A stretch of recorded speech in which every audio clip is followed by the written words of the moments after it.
Hai, salam sejahtera bagi kita semua. Perkenalkan, nama saya Mona Marsena Purba.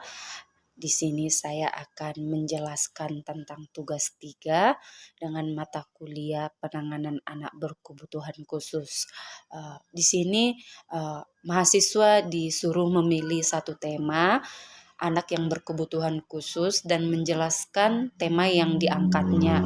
Dan di sini saya mengangkat dan atau memilih tema yaitu anak dengan gangguan bahasa yaitu gagap.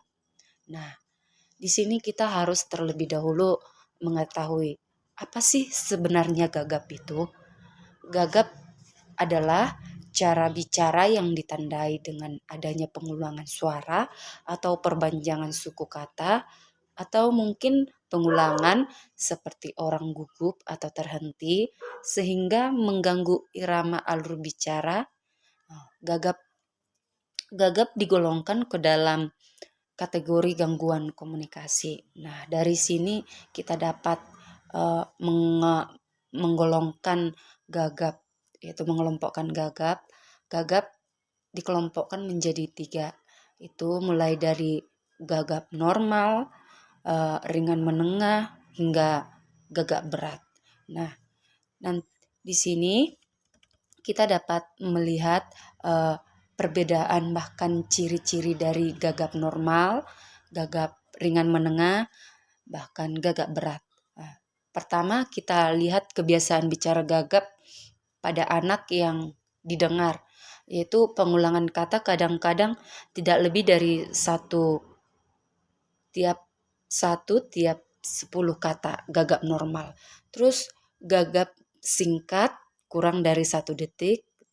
Yang ketiga berupa penambahan suara sebagian kata seperti susu kakak ini. Terus kita lihat lagi gagap ringan menengah. Kita lihat pengulangan kata lebih sering, 3 atau lebih dari jumlah kata-kata dalam kalimat. Gagap cukup lama, mulai dari setengah detik sampai 1 detik. Terus pengulangan suara atau kata-kata. Terus gagap berat, di sini pengulangan katanya timbul lebih sering, 5 atau lebih dari jumlah kata dalam kalimat. Gagapnya juga semakin lama dan sering ada penambahan suara dan ada kata yang hilang. Terus kita lihat lagi dari kebiasaan lain yang dilihat dan didengar. Kalau dia gagap normal, kadang-kadang berhenti, penambahan suara setiap kata berpikir atau berkata. Terus kalau dia gagap ringan menengah, gagap disertai dengan mata berkedip, terus melirik dan gerak bibir tanpa tegang. Terus kalau dia gagap berat, gagap ringan sampai sedang ditambah nada meninggi pada saat gagap dengan suara tambahan. Nah, kita lihat lagi kapan situasi gagap muncul.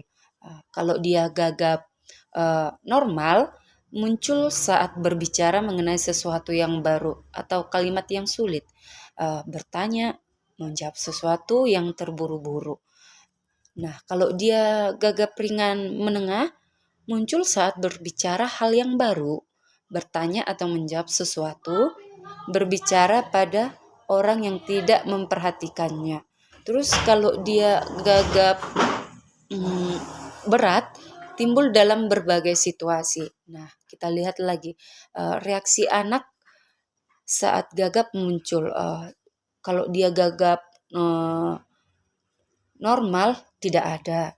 Tapi kalau dia gagap ringan menengah, kadang-kadang dia malu. Terus kalau dia gagap berat, sering memalukan sehingga takut berbicara. Terus kita lihat lagi reaksi orang tua saat gagap muncul. Kalau dia gagap normal, tidak ada atau tidak dipermasalahkan kalau reaksi orang tuanya. Terus kalau dia gagap ringan menengah, Nah, orang tua mulai mempermasalahkan kalau dia gagap berat, reaksi orang tua lebih sudah khawatir akan anak tersebut. Nah, di sini itulah perbedaan atau ciri-ciri dari gagap normal, ringan menengah, dan sampai berat. Nah, kita harus tahu dulu terlebih dahulu apa sih penyebabnya, mengapa terjadi gagap. Yang pertama, pandangan yang paling luas berkembang adalah bahwa gagap muncul disebabkan karena ada masalah emosional yang berkepanjangan atau mungkin kecemasan yang hebat yang dialami anak sehingga menyebabkan dia gagap. Yang kedua itu karena faktor keturunan atau genetik. Yang ketiga mungkin karena faktor lingkungan. Yang keempat, gagap mungkin terjadi pada anak, bisa disebabkan karena kurangnya kosakata anak pada anak-anak dalam periode perkembangan berbahasa sering dijumpai gagap ketika mulai belajar menggabungkan 2 sampai 3 kata. Sebagian besar gagap pada anak akan hilang dengan sendirinya bertambah dengan usia mereka. Nah, setelah kita mengetahui perbedaan atau ciri-ciri gagap, kita mengetahui juga penyebab mengapa sih terjadinya gagap. Terus kita juga harus mengetahui penanganan yang dapat diterapkan pada anak yang mengalami gagap. Ya, kita harus tahu dong penanganan, bagaimana sih kita menangani anak yang gagap sehingga boleh dia mengalami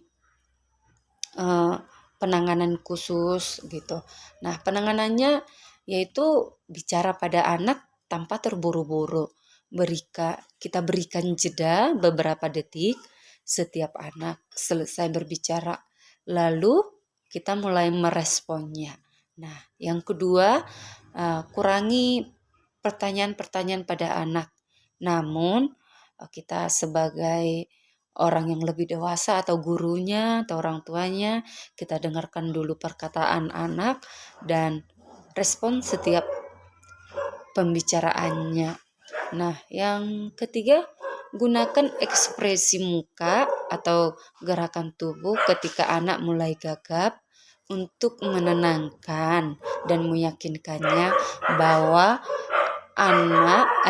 bahwa kita sebagai orang dewasa memahami isi pembicaraannya dan tidak mempermasalahkan gagapnya sehingga dia tidak malu saat berbicara. Nah, yang keempat, kita menggunakan kalimat-kalimat yang pendek dan sederhana sehingga anak tersebut boleh mengerti. Yang kelima, secara bertahap memindahkan atau mengurangi tekanan yang dirasakan anak saat bicara. Nah, yang keenam, kita berusaha tenang setiap kali akan berbicara. Kumpulkan rasa percaya diri sehingga tak perlu merasa takut atau gugup saat bicara. Nah, dan yang terakhir yaitu melalui terapi, dan gagap tidak mempengaruhi kecerdasan anak karena kecerdasan anak banyak, tetapi kecerdasan anak mempengaruhi gagap yaitu perkembangan bahasa.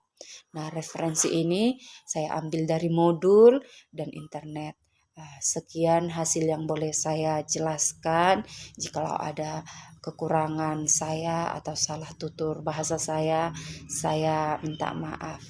Akhir kata saya ucapkan salam sejahtera. Terima kasih banyak.